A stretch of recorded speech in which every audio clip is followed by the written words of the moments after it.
welcome to the Dishy Switch Podcast. This is episode 4, and this one we are very excited to host a conversation with Marlise Richter from Catch-22. As per usual, we also catch you up on developments in South African Ultimate and what's been going on in the international stage or on the international stage.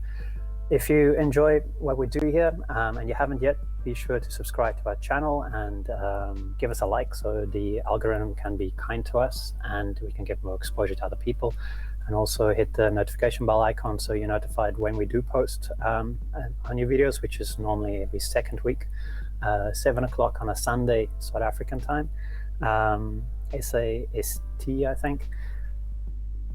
And also remember that we have an Instagram account, and the handle is Dishy_Switch. That handle will be on the screen right now.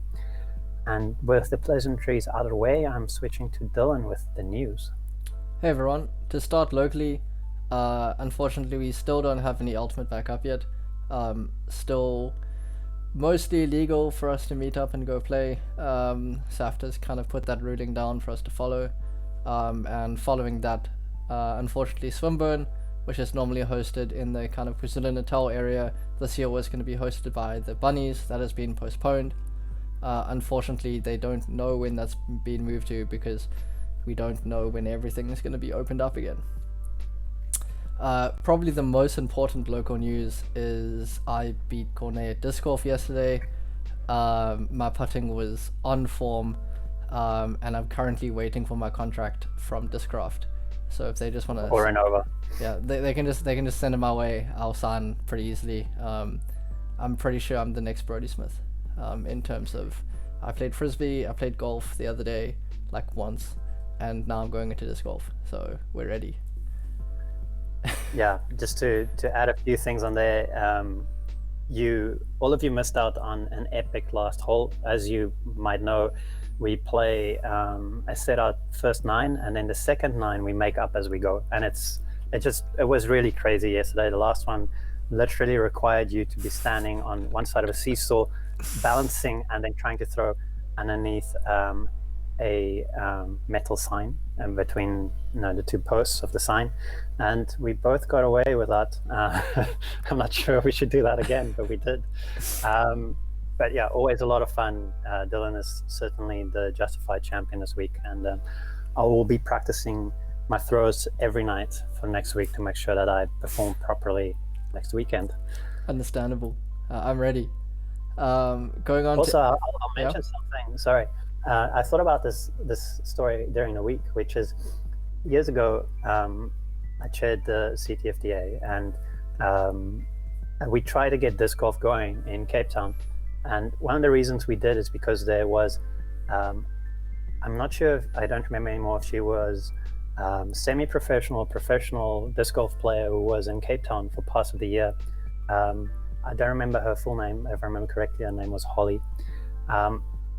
And we hosted a tournament in Stellenbosch, which she participated in, and she gave us boxes of 3 discs. And I'm not sure where those went, from Innova and so on.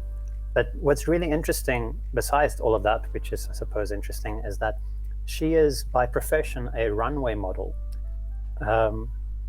So I had the great privilege and interesting situation of, so she joined us for one of our CTFDA sit-down meetings, and I sat down with her for the hour before the meeting just to see what we can do in terms of the tournament, and so I can introduce her properly to the committee we had at the time and so on. And it was very strange and bizarre to be sitting down with someone who's actually really famous and a runway model, because you had to make sure that her driver knew what time to drop her off where and those kind of things. It was a very strange, trippy experience. And she's a really good disc golf player. She was back then. I mean, now that we can go back to Ultimate. With that TED talk out of the way. To international news. As everyone should probably know, because it's happened about a week and a half ago, probably like 2 days after our podcast last week that we recorded it, Worlds is cancelled. Basically, everything that was going to happen in 2021 in terms of on the world stage has been cancelled. So that's WGC, W24, so under 24, Beach Worlds in USA, All Africa, Asia, Oceania, I don't know how to say that, and then Pan America, all of them cancelled, as well as the Disc Golf Championships that was postponed, and the World Overall Flying Disc Championships also postponed. So yeah, definitely, we were saying that WFDF should take a stand, and they took a stand, so that's great to see, kind of putting everyone's health kind of forward here, making sure that there's not too much international travel in terms of Ultimate. Yeah, Beach Worlds has also been postponed. It's not been cancelled. Oh, sorry, my bad. I believe that's been pushed to next year, April. Has it now been pushed again? That's like their tentative. So they have a few tentative dates for next year. So Beach Worlds says here it's in April. The overall Flying Disc Championships is in July. Masters Club Championships is in June or July. Junior, that's in August. Club Championships, which we've spoken about between us, each other's quite a lot, that's in July as well. The World Games is in July as well. My word, there's a lot happening in July. And then the World Team Disc Golf Championships is being held in August. So that's kind of all the big things that you have to look forward to next year, if they happen, based on how the world is at that time. But basically everything this year is not happening this year anymore. Yeah, so all the withdrawal symptoms you're getting from 2020 and 2021 of not getting to play Worlds level Ultimate, you're going to get to binge in 2022 for sure. Only in July though.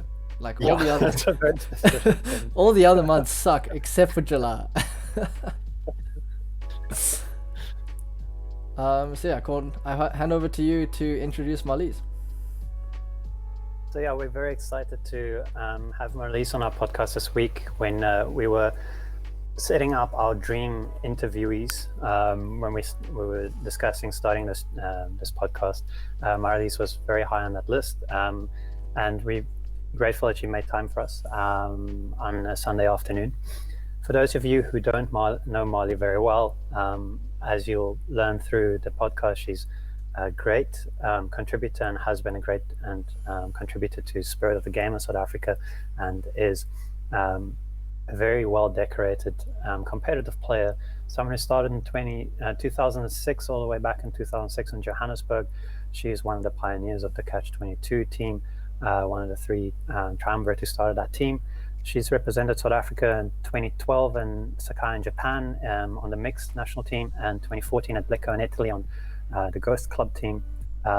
She represented the Carrier Island women's division team at Beach in Dubai in 2015, and she played for Bafazi at WGC 2016 in London.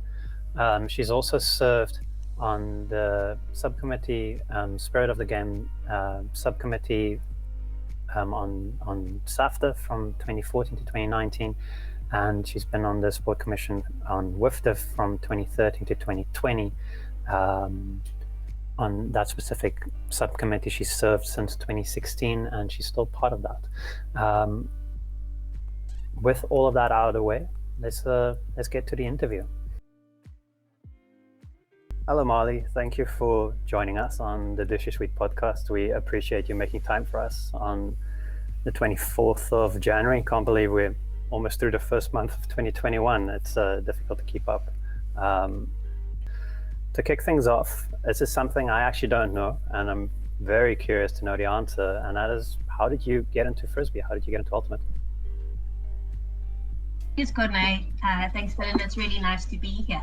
I had to go back into my archives about the question when someone asked it a while ago, and I realized that I started playing Frisbee in 2006, which is like 15 years ago, and that feels very long ago. And I think some of those memories were prompted by the person who formally introduced me to Ultimate, who is Gareth Bayers, who's currently living in the US. And he, I think, Cornet played with you in some of the Mambas matches in Japan, if I remember correctly. But I was a hockey player at that stage, and I was part of an exploration society. It's a group of people who explore different sports and different outdoor activities. And I think one of the members actually read about Ultimate Frisbee in an airline magazine, and he came back and said he's read about it and we need to try it. And this was, I think, a little bit before YouTube videos so much. So we basically had to read how to play. And we played at Zoo Lake in Johannesburg, and I think it was probably atrocious. We had a lot of fun, and Gareth was a friend of a friend, and he was playing more formal games at George Lee Park in Stanton, and he came to play with us. And I think he was quite long suffering, but he came a couple of times and then said, "Don't you want to come and play with us at George Lee Park?" So some of us joined them there. And that then was when I was formally introduced to Ultimate. Ultimate was very small in Johannesburg in 2006, if I remember correctly. It was, I think, the year that Altitude was formed, because I remember some of the guys, Mike Weston, Gareth Bayers, Brian Cockney, they decided on the name at one of the practices, and I think they went to Cape Town for nationals that year. And then the year after that, I think I played my first nationals in Cape Town. For how long do you play hockey? At what level did you play? So I played hockey at school, so that was from the early 1990s. And I never played it at a very high or provincial or national level, but I played club hockey. And I think that was a good introduction in the sense of that it was relatively easy to make the switch to the fitness of Ultimate, and some of the movement on the field, not necessarily the hand-eye coordination of catching something in the air, because hockey is very much on the ground, but I think a combination of netball and hockey, at least traditionally for women athletes in South Africa, is an advantage. So yes, there was a stage where I played both. I was probably the fittest that I was ever, because I would play a hockey match on a Saturday afternoon and then rush through to go and play an Ultimate match. So yeah, those were good days. Yeah, I'll quickly comment on the hockey aspect. Is when we have players joining who have a hockey background, they're the easiest to transition into the sport because they understand the usage of space on the field. And that's such a difficult thing to teach someone. But if you have that because you learn that in a different sport, it saves you so much time as a coach. So that makes a lot of sense. I can definitely see that being part of your game. So yeah, so you say you came from hockey. I also came from a slight hockey kind of background. I was terrible at it though. I never made any team higher than B, and then I started playing Ultimate, so I kind of dropped hockey. But I mean, that kind of brings us to the next thing, playing kind of lots of sports and having lots of things. What motivates you to be good at sports, to really push yourself in Ultimate and back then hockey? That's a good question, because I never really considered in relation to Ultimate. I never really considered myself as a serious Ultimate player, especially when I was playing in Johannesburg. It was mostly for fun. We had a really good group of friends. People like Dylan Wallet, Tina Schubert, Louisa Nardini, people who I'm still friends with now. And we were a group of friends who played. And I think the emphasis was much more on laughter and getting together. And we improved, but I don't think we ever, at least in my smaller group of friends, had the sense of we were working towards something. And it was when I met Mark and my current partner, we met on the Ultimate field, and he took Ultimate much more seriously. He had a much more enthusiasm for the nuance of the game, strategy, the depth of the game. And I think through playing more matches with him, I realized the type of approach that one can have to Ultimate that is much more intensive and focused than I was playing at the moment. We also at that stage moved to Cape Town, so I was exposed to coaches and to quite intensive strategy, like thinking of the game in terms of strategy and in specific skills that you can improve. So, excuse me. I think for me, I realized that that there's much to learn. I think with Ultimate, there's such a depth of skills and approaches that you constantly have to update those, and especially if you're an older player. I think I'm technically a grandmaster player at the moment. There's a lot of old habits that I have to review and to revise, and having a coach and having someone within your team who can be frank with you and say, I think you getting into a little bit of a comfort zone there. Is this something that you can think of, especially for me in terms of defense? And it's something that I've learned a lot from having coaches, and especially when I was training with Cornet, to think more analytically about your own body and your own movement and how that works in relation to having an opponent or your positioning on the field. So being able to have that more nuanced approach to Ultimate, and a more of a competitive and I think athletic approach, means that I constantly have to make sure that I'm fit enough and that I'm fast enough, especially if one has to compete against young and athletic people like yourself, Dylan, and your team, when you're very on your toes. Oh, thank you. Yeah, you're definitely still doing that very well, and it seems like every season you just notch it up another level, Marley. Because I remember last year, I think it was last year, we were playing Mexican on Viking against Catch, and Leia did one of our ladies when we were trying to hit our ISO in the middle, and it's just like every year you surprise me with more stuff that you bring, and I find it incredibly encouraging, and I am a huge fan of that aspect of what you bring.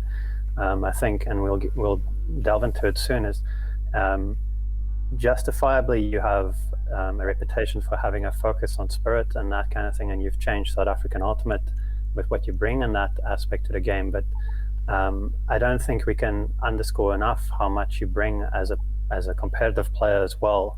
And I've had the great fortune of getting to play with you on quite a few club teams. I mean, I tried to remember them earlier. As the Southern Skies and Chile and Viking, and I think there were more, and Catch.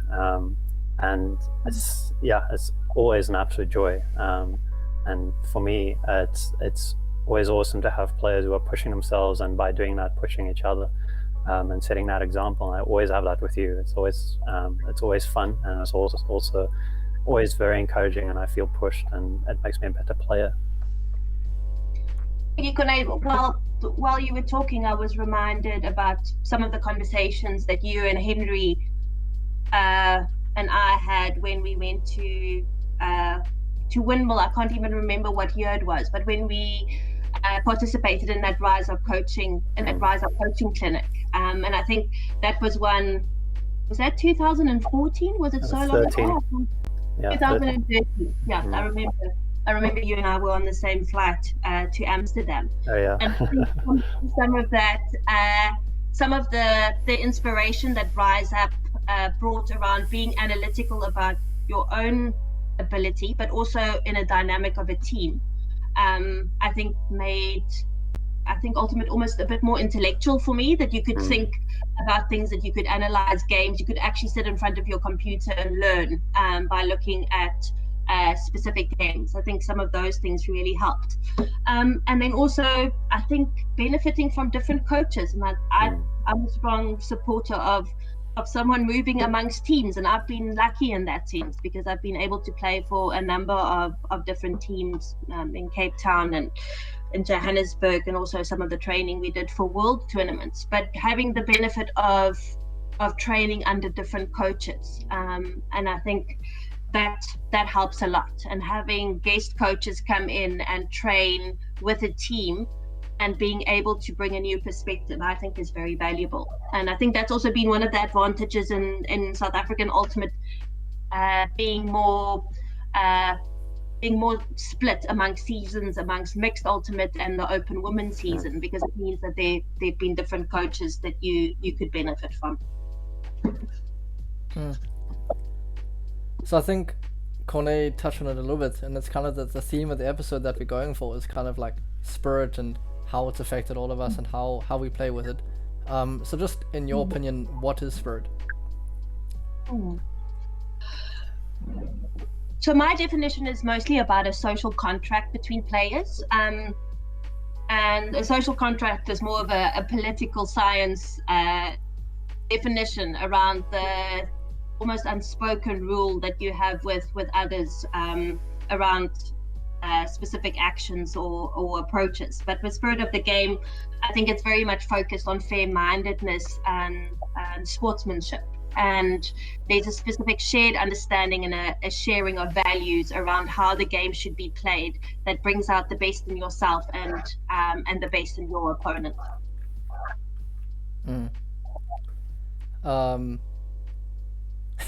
I don't have anything else to say there. That was a really good definition. That's not necessarily the WFDF definition. That was my definition. I think the WFDF definition is much more wordy and talks about the highest enjoyment of the game, and it is more formalized. But I think at the very minimum, it's about almost an unspoken understanding between players about how they're going to approach the game and how they're going to resolve conflict if they arise. So I mean, you say unspoken, like how flip words.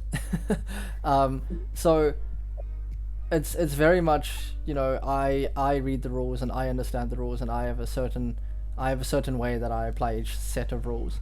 And all other sports kind of have referees that do that for you, and they're trained to understand the rules and follow it consistently.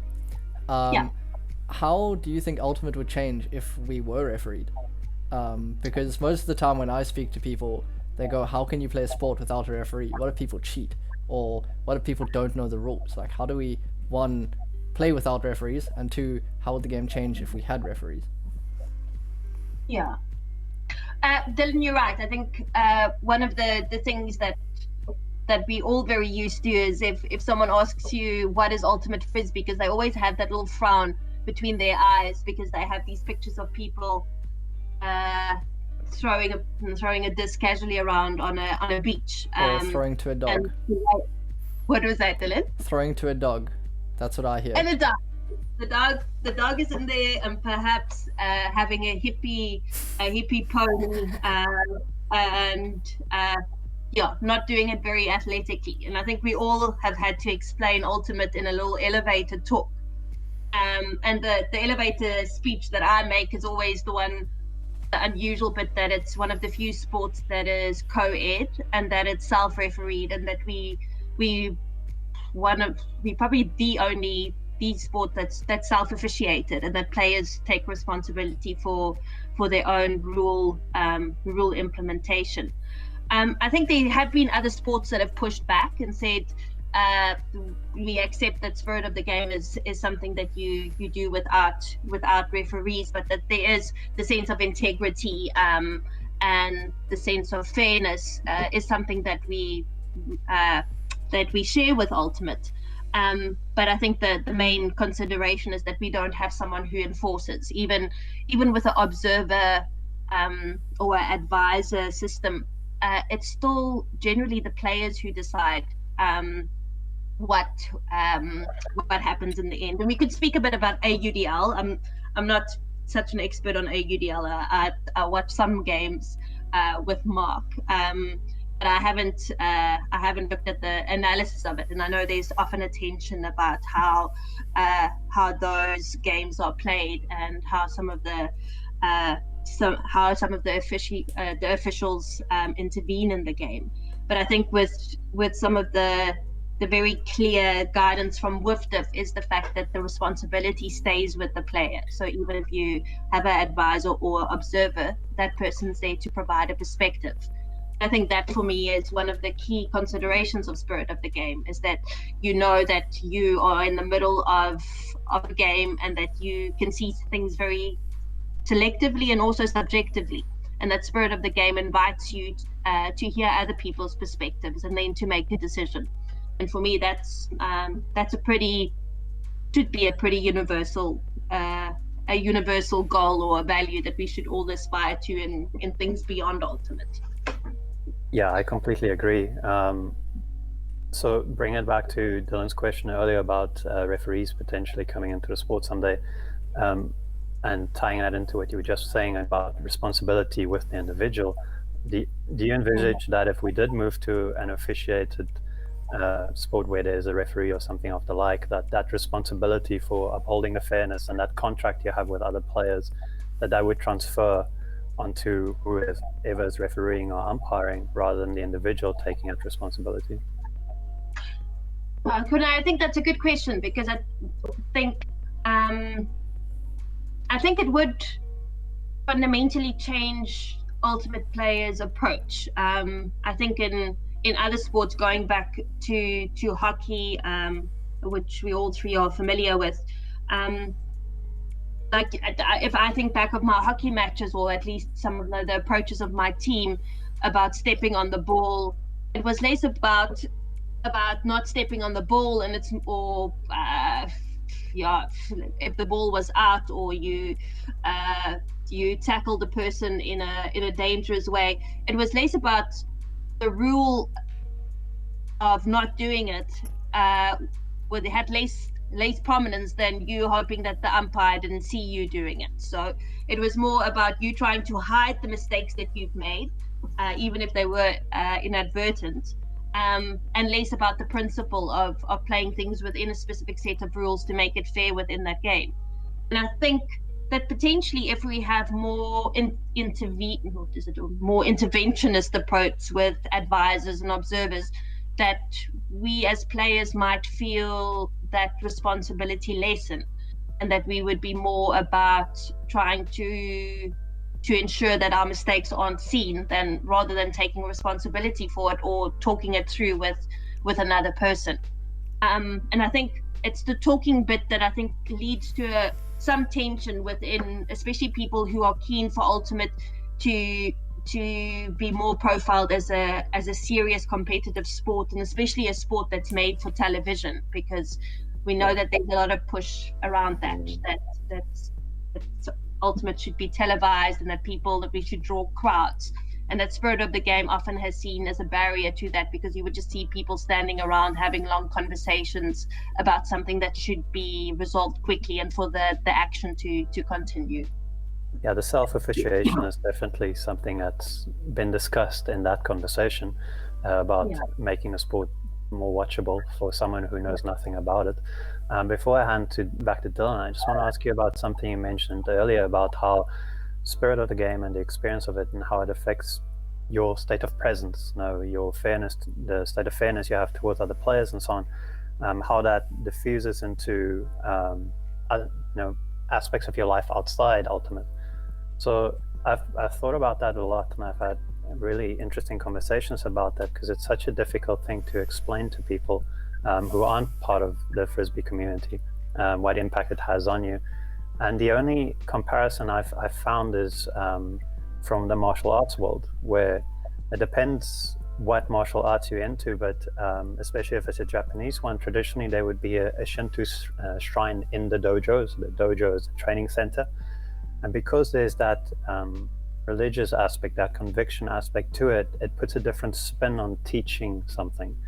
Very often, something like Bushido is the way of, this case, the warrior. And that has that element of, I'm not just teaching you how to be a warrior, I'm also teaching you how to be a better person, a better contributor to society, and taking ownership and taking responsibility. And that seems to tie into what you were saying just now about how it diffuses into aspects of your life outside Ultimate. I'm just interested in how much of impact do you think that does have on someone who comes from a very competitive aspect of officiated sport like football or like rugby or like netball or something like that, whether that's, you think, something to be expected, that you'll see a change in a player as they start taking that responsibility back onto themselves for maintaining fairness and responsibility and so on?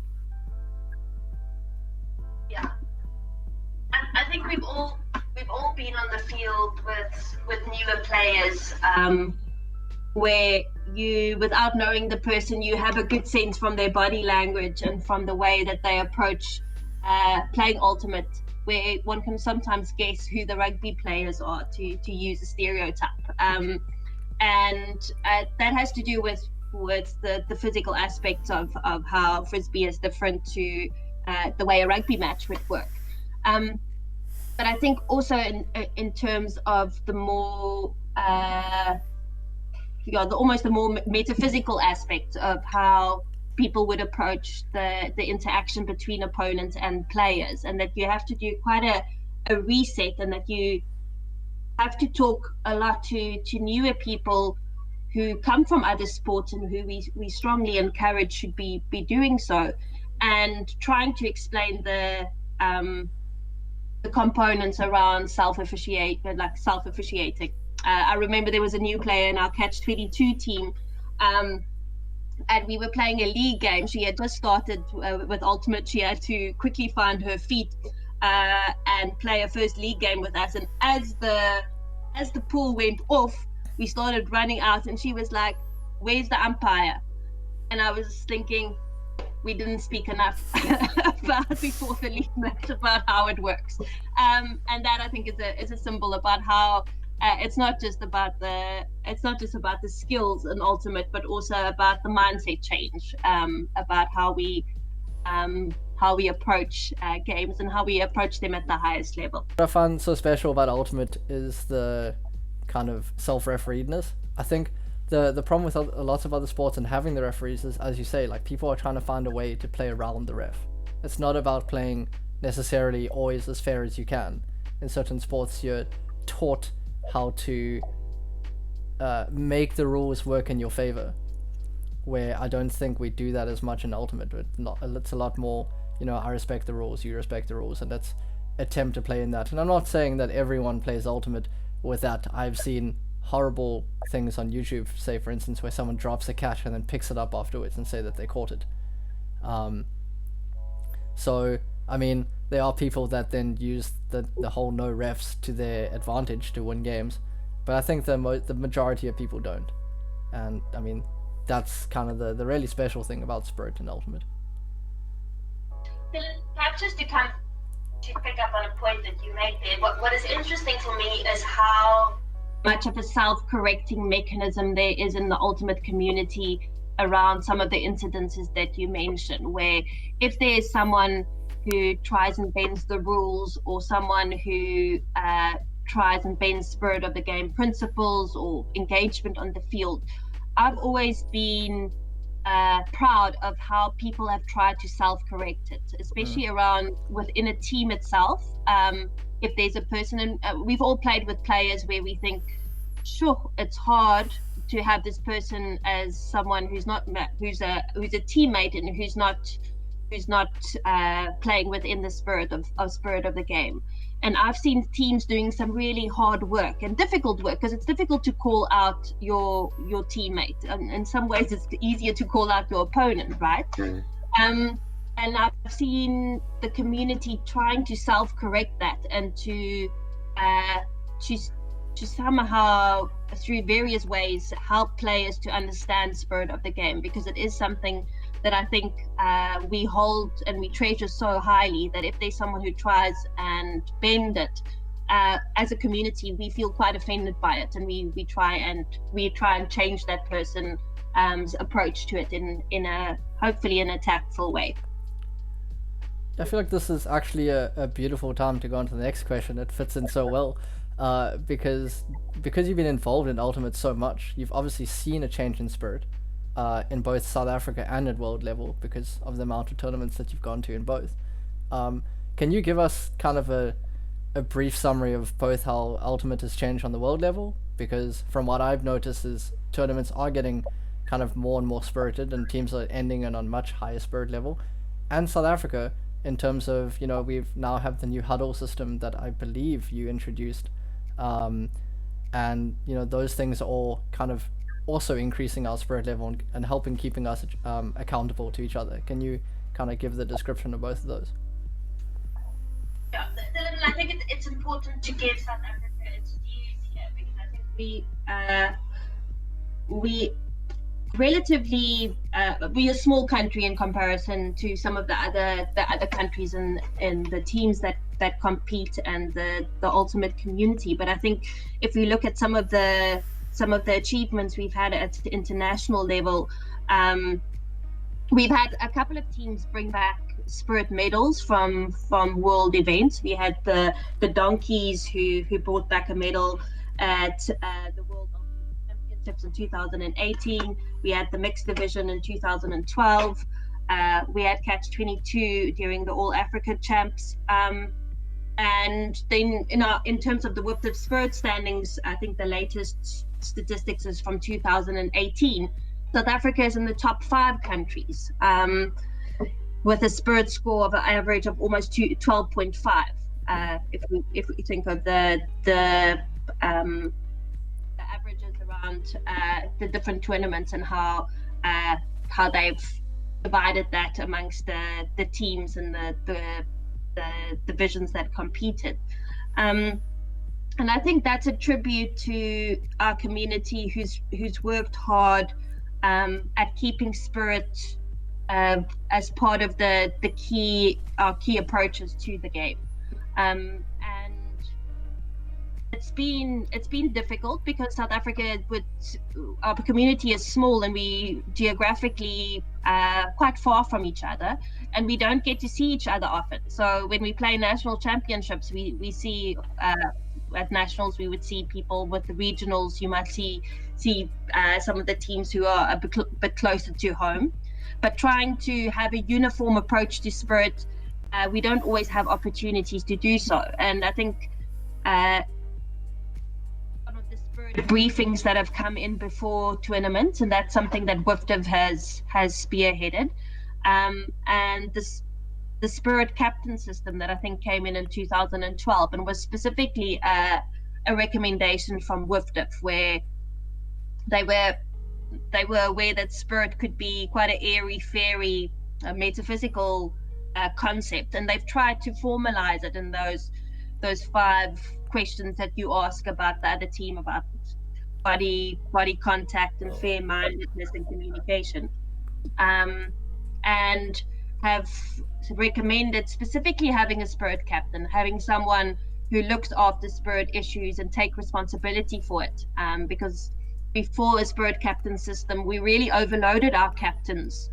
with the responsibility at a tournament. And I think the Spirit captain system has definitely changed the way that teams have approached Spirit. And I think that's got a strong tradition now in South Africa, where there's Spirit captains and they have to do quite a lot of work to keep their team up to date with developments in Spirit. And also in some teams, they're responsible for helping people learn the rules.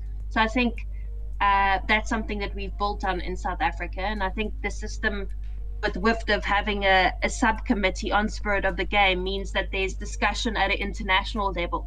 I sit on the WFDF Spirit subcommittee, and there's representatives from many countries and from many continents, and having that communication where you can test things and run people by questions around Spirit and find some agreement around how we need to approach Spirit as an international community, I think has helped a lot in the last decade around Spirit of the game. I was reading up a little bit about Spirit of the Game's history, and what was interesting is that when Ultimate was started at Columbia High School in the 1970s, it was a group of people who actually played guts, and they were, guts is boring, we need to find something that's more athletic. And they played Ultimate on a field that had no end to the end zone.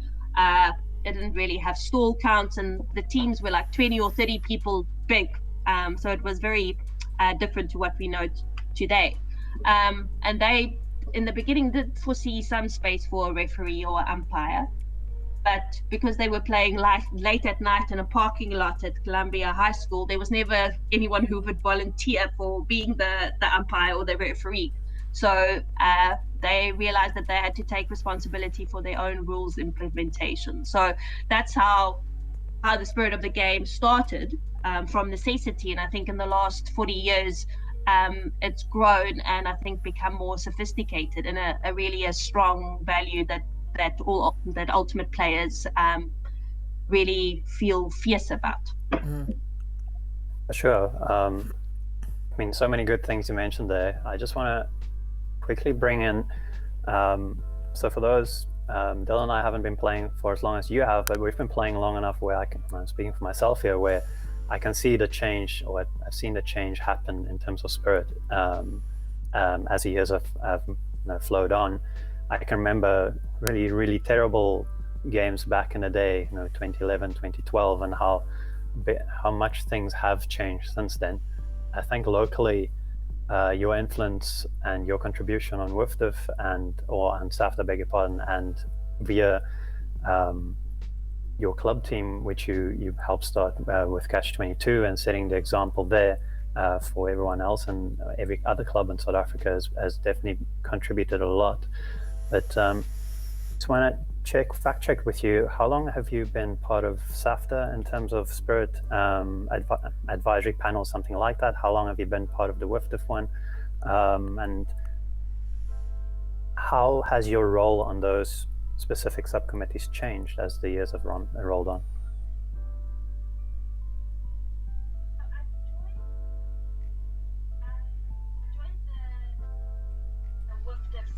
Game subcommittee in 2015, and it was when the committee was busy expanding, and they wanted representation from as many countries or many continents as possible.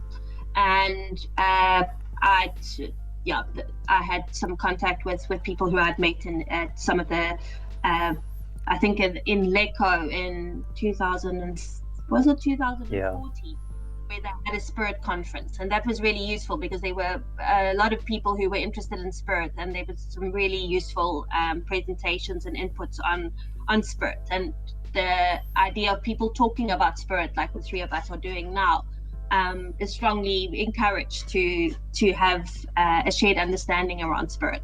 So WFDF invited me to serve on the committee then, and it's been really good for me to see how other countries approach spirit, especially in the Northern Americas. There's a much more formalized approach to spirit and spirit captaincy and tournament roles that I promoted quite strongly at SAFDA, especially around some of our sanctioned tournaments where there needs to be a spirit system in place. There needs to be spirit captains, and I've really pushed hard that during the prize giving that we know what the spirit scores are, so that we could have the award of the spirit trophy to the team who was the most spirited, to have that on the day, because often those things would take months and months for people to submit their spirit scores, and then only to have the award. So it's around putting systems in place, and that's been made really easy because so many other countries have already done the thinking and the hard work of designing the system in South Africa for us to have the political will to adopt those. And I think that has helped a lot when SAFDA created the non-executive position of Spirit of the Game chairperson in 2015. So that was a role that I took up in 2015, and that Sylvan Morris has taken over, I think, in early 2020. And having that recognition that spirit is important enough that you have an executive position on committees within different regional bodies, having that position where someone is specifically appointed to look after the mechanics and the logistics of spirit, I think makes a big difference. And I think that's what we've done really well in South Africa. So I guess kind of that goes with that as well, is especially spirit at national tournaments and international tournaments, when we get to these really tight games, sometimes spirit just kind of disappears. People start calling fouls or start kind of using the rules to try benefit their games a little bit more, and maybe things get a little bit more physical, layouts start going a bit array, that kind of stuff. And you don't often see that in like a 15-5 game. You see that in like a goes to universe kind of game. And how do we stop this, or like what could be changed in Spirit to kind of make it more consistent, that even when a game gets tough, teams want to keep going for that Spirit instead of just going for the win?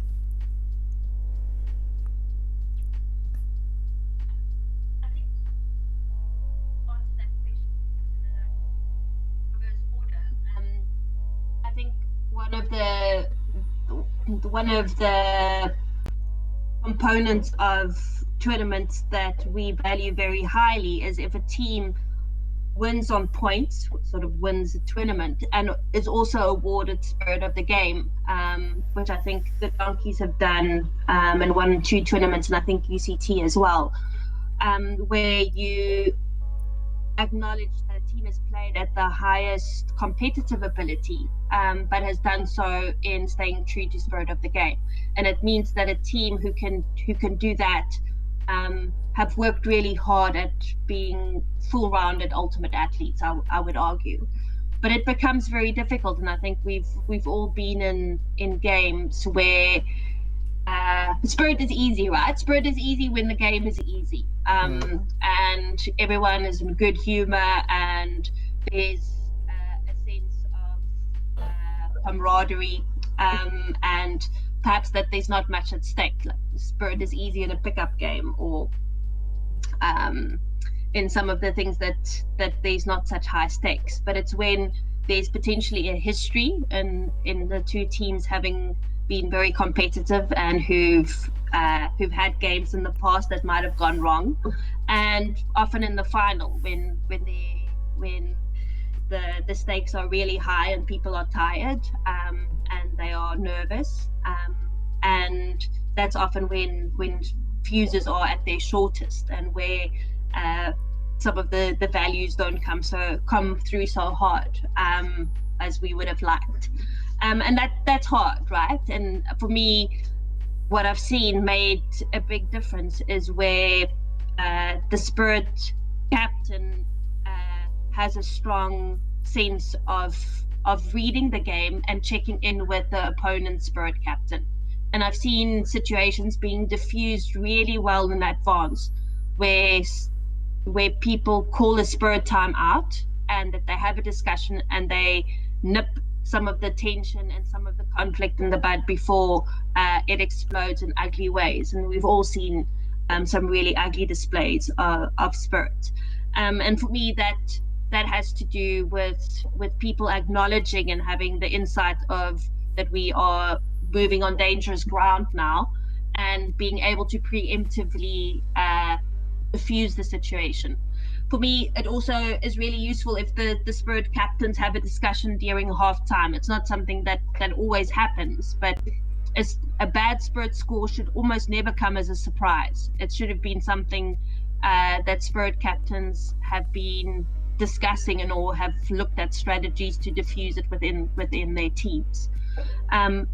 It minimizes the risk of having a blowout. I don't think it takes it away completely. But it also, I think it also helps if people are very consistent in their calls, that if you call a travel at the end of the game or infraction that happened earlier the game which you didn't, is not in line with Spirit. You should be completely even in your calls, not increase the calls as the stress or as the scores become more close.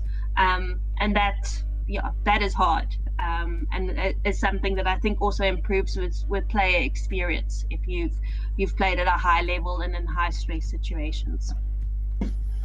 Yeah, agreed. And something you mentioned there, which I think is absolutely crucial, which I want to ask you about now, is the fusion of something like a flashpoint, or a player maybe going too far within the team itself. So Dylan and I are both very competitive people, but we've also been guilty in the past of letting our frustration get to us, and I mean, neither of us deliberately try and bend the rules or anything. I don't think that's part of our psyches at all. But we have gone too far where it had a negative impact on our teammates, for sure, and maybe a situation in a game. And I think both of us are introspective enough and take enough responsibility to go with afterwards, when you reflect on a game or an incident, to go with I let things get a little too far there or whatever. And it is a difficult line to toe between using your competitive nature to be the best you can be and be the best teammate and perform at the level that's expected of you and the standards you set, and not let that get too far where it starts negatively impact the situation. So my question is, if you had players like Dylan and I on your team, and you're part of the leadership, and one of us or both of us do go just a little bit too far, how do you handle that? What advice can you give to teams who have players like Dylan and I? How do you ensure that they still play their best frisbee and get what they need from the game, but also that it's a positive environment and experience for everyone involved?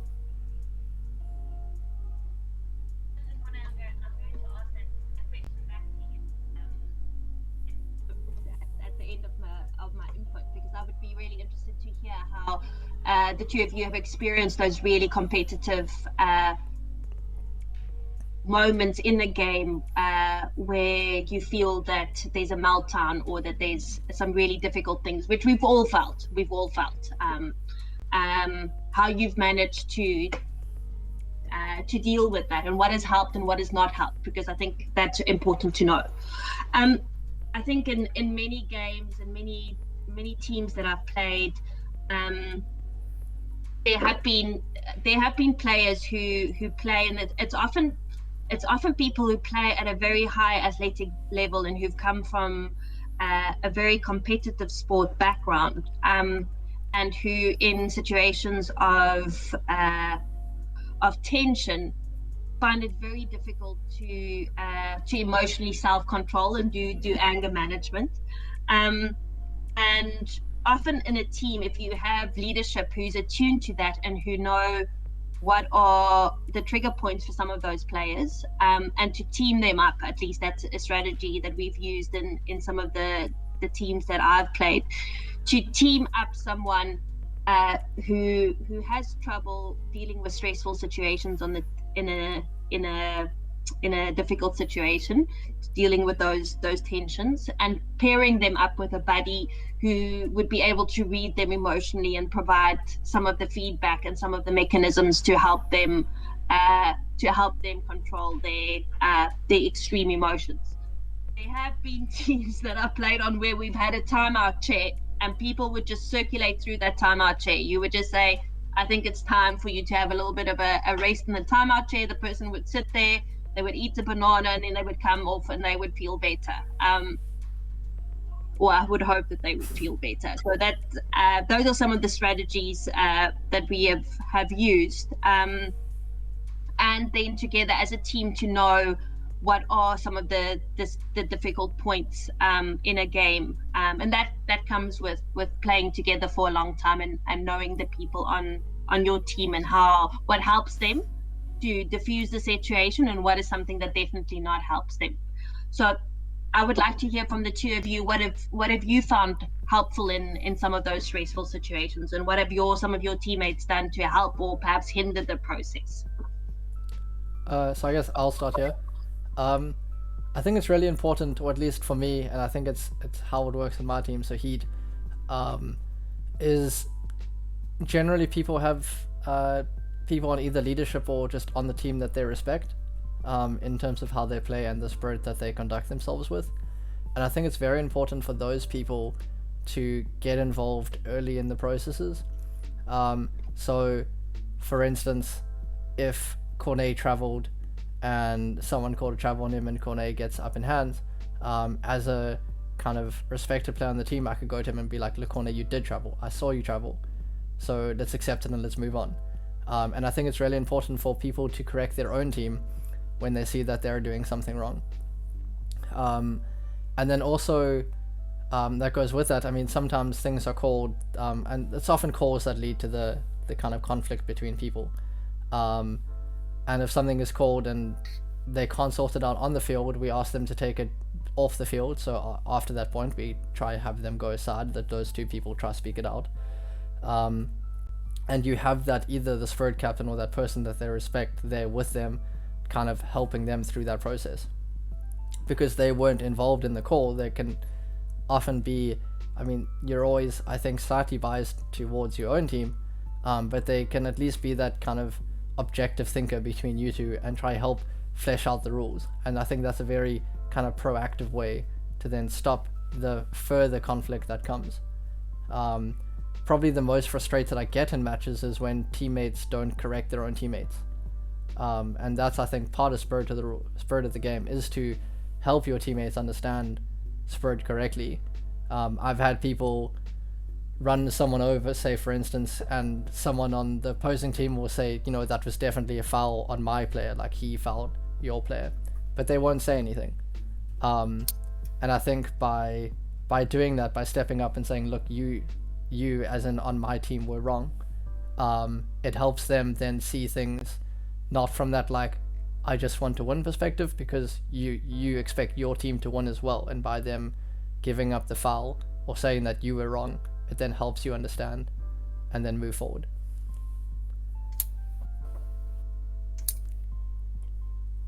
Yeah, for me, so I'm just making a couple of notes. I can answer your question in logical order, Marley, which for me, and I think anyone who's played Frisbee with me will know that I do run hot at times, and that's something I've worked on a lot over the years. I do come from a competitive sporting background, initially individual sport and competitive mountain biker, which eventually transitioned into football in a very, very stressful, high pressure environment, playing for University of Stellenbosch.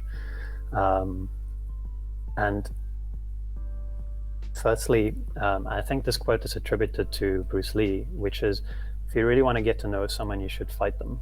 And the reason for that is your projections of self are off the table. You get to see someone for who they are. And unfortunately, a competitive environment like a Frisbee one is like that in some instances. And sometimes that's what we see. We see a person, the rawness of a person come be portrayed on the field. I mean, some of my own stuff I've been through in my life and so on has definitely contributed to the aggression I had for a very long time in the sport.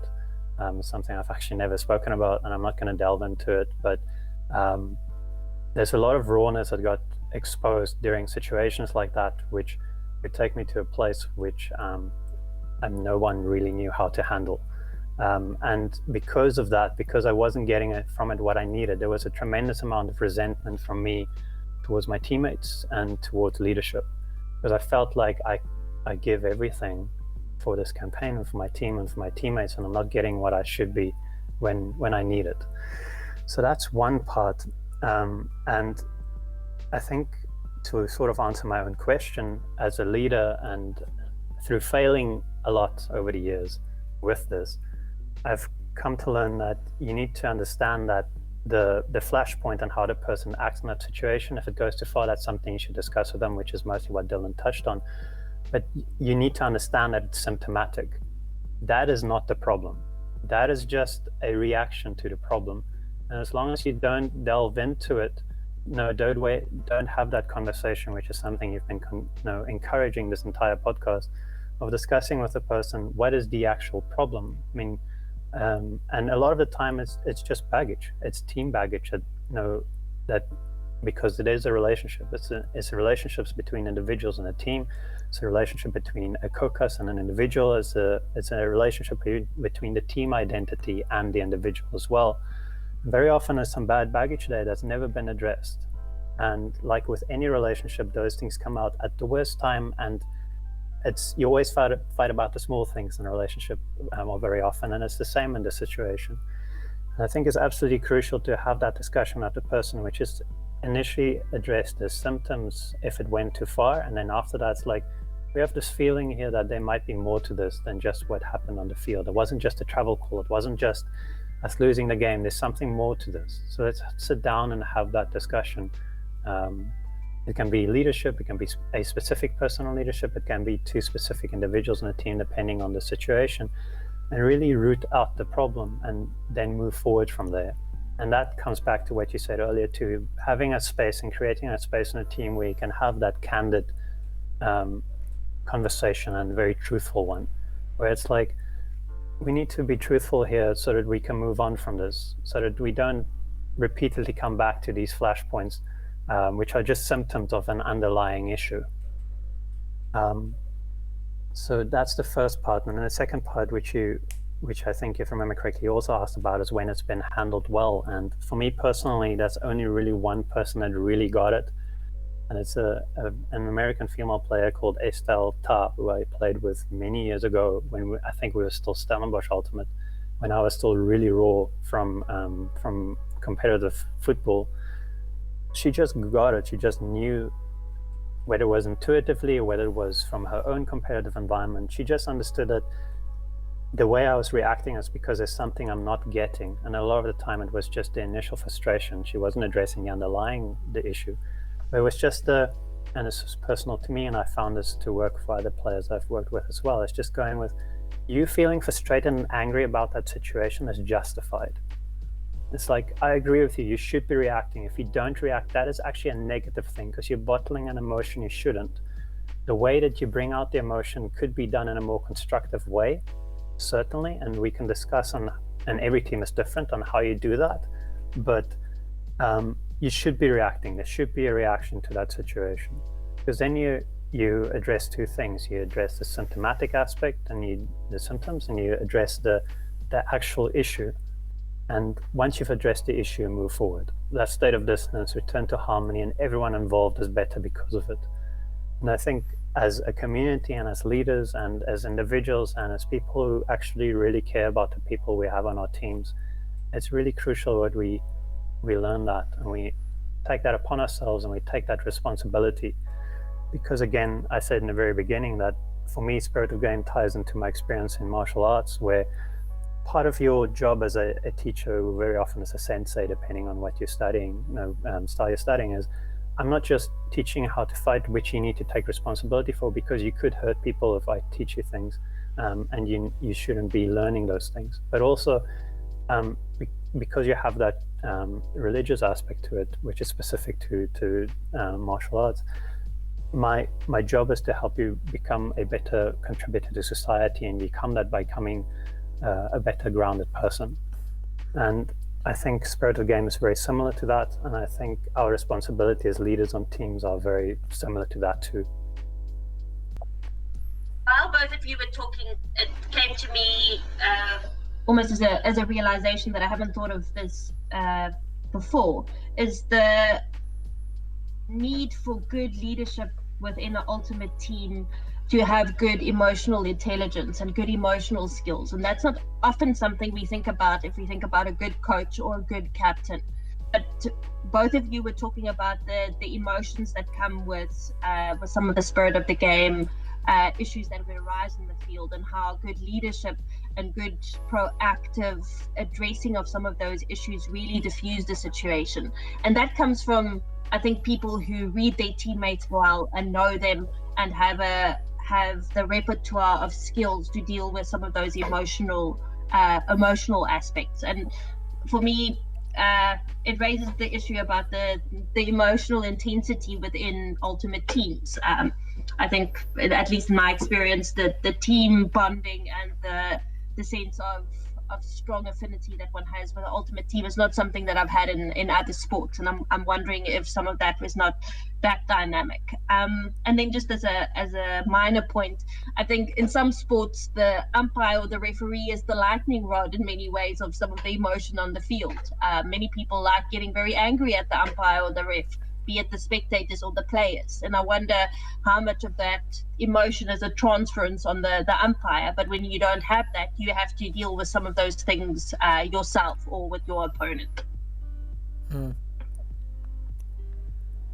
So I think one of the last questions I kind of want to touch on is the difference in spirit in our different divisions. So we have opens, women's, and mixed, and of course you play women's and mixed. So how does the spirit differ in those two? Particularly on the world stage, because in South Africa we have a slightly smaller kind of women's division, so of course that will have its own kind of way of doing Spirit, and then at Worlds it's, you know, highly competitive, and how that kind of differs against each other as well. I think that the one comment that I have is that my sense in the women's division, and I would especially say in South Africa in the women's division, I think female players are still often quite nice to each other. I think the interpretation of Spirit of the game is being something that you are being nice to your opponents, or that you have to give them high fives, which is something that I think does a lot of damage to the broader set of goals around Spirit of the game. I think in some of the games in the women's division, I've noted that female players are quite nice to each other, who don't necessarily make the calls that they should be, or would retract too easily because they don't want to be seen as being too competitive, or making unnecessary calls, or drawing attention to themselves, which I think is a gendered barrier that we need to deal with. In terms of the mixed division, I think in both in South Africa and internationally, I think I've seen very, very high levels of Spirit. Of course, there's exceptions, but my sense is that it's at least in the divisions I've played, it's been of a very high standard. I would be interested to know from both of you of what your sense is of the Opens division in comparison, for example, to mixed. So again, I'll start here. So I agree, mixed in South Africa, quite competitive and quite good Spirit all round.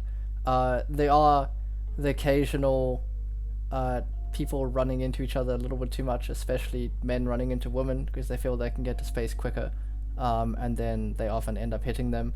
I myself have been fault with that, where going for a layout, but I don't completely move my body out the way and I by accident hit someone, and that's, you know, not at all okay. But I feel in the men's division there's kind of the split between men, where some men are okay with that kind of contact and some men are not okay with that kind of contact, and it kind of causes a conflict between the two, where some people are saying, guys, we're playing Ultimate and the rules are exactly the same, so let's stick to that kind of rule set, and some other people are saying, but we can be slightly more physical, because generally everyone is what word am I looking for here? The same body type, so you're not necessarily gonna hurt people as much. Although I've been run over by many bigger men and it hurts a lot, it's kind of seen as more okay in the men's division, I think. And whether or not that's okay is a whole nother story. I just find it slightly more, you know, the pushing comes up a little bit, the elbows come out a little bit more, where in the mixed division I kind of think that people are a little bit more wary on the field and kind of keep their heads up just a little bit more. Corn? Yeah, for me, I almost see the two divisions as two different sporting codes, because the way I coach them and the way I play as an individual is quite different. The mindset I have is really different, and I think that's dictated by the fact that you do have the two, traditional biological genders split, and the dynamic because of that is a little different. And I think that the US has proven that if you do that really well, and as the sport has become more athletic, that becomes the case less and less with every international tournament we have. That's just my observation. But in terms of the difference in spirit, the men's division is, or opens as it's called again now, it's I find it to be a faster style of play and a more aggressive, athletic focused one, which is not necessarily a good thing. It depends on your personal preference of style of play. It's definitely a lot more contact, and it's, for me, comparing South African Ultimate to International Ultimate, the men's division in terms of in South Africa in terms of physicality is more similar to international ultimate no matter the division, because I've played mixed and opens at international level. And the needs I've had in my preparation for Worlds tournaments have leaned towards opens in South Africa for quite some years, because I was preparing for WGC 2020 and I wanted to be physically ready for that. And I find, like I just said, the opens division in South Africa to be closer to that. So my requirements of what I needed were definitely determined by the fact that I was preparing for a tournament. In terms of spirit, there's definitely a little more leeway in terms of physical contact and so on in the opens division. Not necessarily a good or bad thing, but I do think the mixed division has come a very, very long way over the last 8 years, definitely, and over the last decade for sure. And the difference is definitely less noticeable than it was 8-9 years ago for sure. I think we started opens division in Cape Town or the segregated divisions in Cape Town in 2013, if memory serves me right, which was, I suppose, at a club level our first exposure. And I mean, it's had an impact, I suppose, on the mixed division, but also your impact in terms of what you bring to SAFDA as the subcommittee for spirit, and the difference that Catch has made in our community with that balance between being a competitive team and a very setting the standard for being the best spirited team in South Africa. Those things have contributed to over the last 5-6 years, how long Catch has been around and how long you've been serving on the SAFDA subcommittee. So it's a difficult question to answer in terms of how much things have changed, but it's still noticeably different for me. And I mean, there's so many moving factors, right? Yes, for sure. I do have one more question, sorry, okay, which I wanted to ask earlier. So I've while we were talking, I'm trying to figure out where exactly your passion for spirit of the game and having that balance between competitive sport and spirit and all the great things we were talking about during this episode, is that something specific to your personality and who you are as a person and how you've grown as a person over the last 15 years in Ultimate? Is it solely from that, or does it tie into what you do for a living as well? What a great question. So I think some of my passion for spirit of the game, I think, came from some of the earlier tournaments where spirit of the game, the more national tournaments, where spirit of the game was awarded to the team that had, I think, often the nicest kit, or did have dances or cheers, or would provide gifts to people in the spirit circle, or who were fun to play with because they told jokes on the field. And often spirit was seen as a consolation prize. And you would recall some of the early nationals where it was generally the team who had almost who was last on the points log, who would then be awarded spirit of the game trophy as the consolation prize. And I think that for me felt like a real tragedy, because it didn't speak to spirit in the way that at least for me, that I saw the values of spirit being applied, because spirit is certainly not a plan B or a consolation prize. So I think some of it came from there, feeling the injustice around the way that we were applying spirit, and I think then also combined with that is the set of personal values that I think resonated so strongly with me around spirit of the game, and that I was really proud to be of a sport where the alignment of the values were in alignment of, I think, of my personal approach or philosophy. When Sandra Jordan got married last year to Roger, was on International Spirit of the Game Day, and I was invited to make a speech at their wedding, linking it to International Spirit of the Game Day. And I tried to, it was a really easy speech to make because the categories around spirit of the game just encapsulated so well what you could do in a good relationship.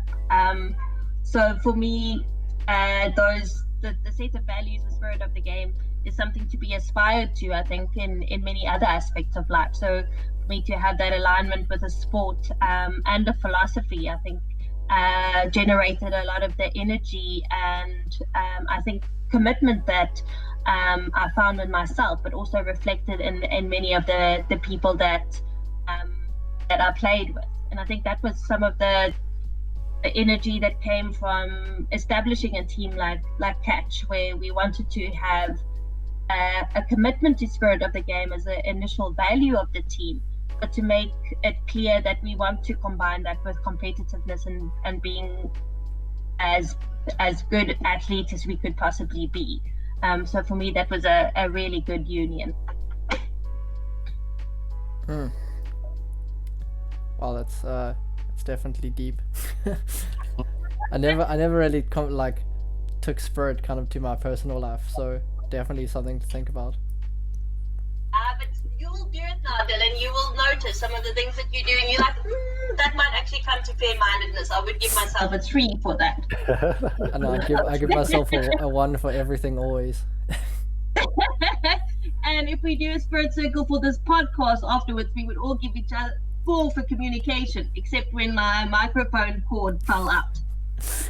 Yeah, but then we have to give an explanation, so it's too much effort, so I'd rather just give you a 3.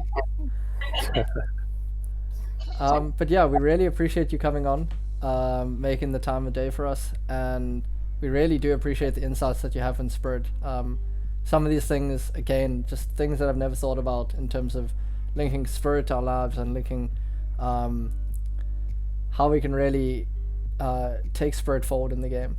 And that's appreciated, and we really, I'm sure the people that are listening appreciate your insights as well. Corn, any last things? No, just thank you so much for making the time. I really appreciate it and can't wait to get to play Frisbee together again. That would be so nice, right? Kone and Dylan, thank you very much to have this opportunity to talk about Spirit and to hear your views and to have this conversation, and hopefully to have other people think and have those conversations as well. I think is really important, especially in these days where the communication and being able to see people are so limited. So let's hope that changes. Yeah, thanks everyone for joining us for episode 4. We really appreciate having Marlise come through and kind of just teach us some more about Spirit. If you have any questions or you want to add anything, add it to the comments. We'd love to know about any kind of Spirit interactions you've had, good or less bad, not all the way bad. We don't want to know about those. yeah, we want to know constructive Spirit situations. And yeah, we'll definitely reply and get back to everyone. So yeah, see you in the next 2 weeks, and stay safe. Cheers, everybody.